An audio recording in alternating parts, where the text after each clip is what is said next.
দেখো মালিক, এই অঙ্কটা কী বলছে, বলছে x-15 নাকি কিউব। এবারে এই সূত্রটা যদি তুমি ভালো করে দেখো এই ফিগারটা, তাহলে দেখতে পারবে যে এখানে যদি এ বসাই, A cube B cube C cube is equal to কী হচ্ছে 3abc, তাই না? এই যে 3abc, ঠিক আছে। এটা কখন পসিবল? যখন a plus B plus C এর ভ্যালু যখন শূন্য হবে তখন এটা পসিবল। কীভাবে? তুমি একটা ইয়ে নিয়ে নাও না, 1 নাও, এখানে এখানে 2 নাও, তাহলে এখানে কত বসলে 0 হবে, -3 বসলে, ঠিক আছে।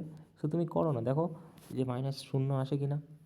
তুমি যদি এখানে করো, এই কিউব মানে কত, 1 4 আর হচ্ছে 3 3 27, -27 ইজিক্যাল টু কত যাচ্ছে 3 1 2 -3, 3 দুগুণে 6, 3 6 18 -18, রাইট। আর এদিকে কত হয়ে যাবে, 4 একে 5, আচ্ছা এখানে 8 হবে, রাইট। 8 8 একে 9, -18 হয়ে যাবে।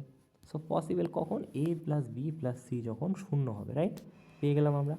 সো এখানে ভালো করে এবারে দেখো, এবারে যদি এখানটায় দেখো যে 3ab লিখেছে এখানে, 3ab, তো এবারে 3ab যদি এখানে লেখে, 3ab যদি এখানে লেখে, হ্যাঁ 3ab লিখেছে।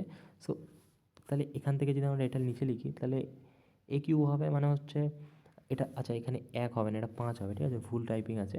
সো x-5 হবে, ঠিক আছে, এ, ঠিক আছে, বি, আর কি আছে সি, ইজিক্যাল টু কত, শূন্য হওয়ার কথা, এবিসি ইজিক্যাল টু 0, তো সেটাই লিখেছি।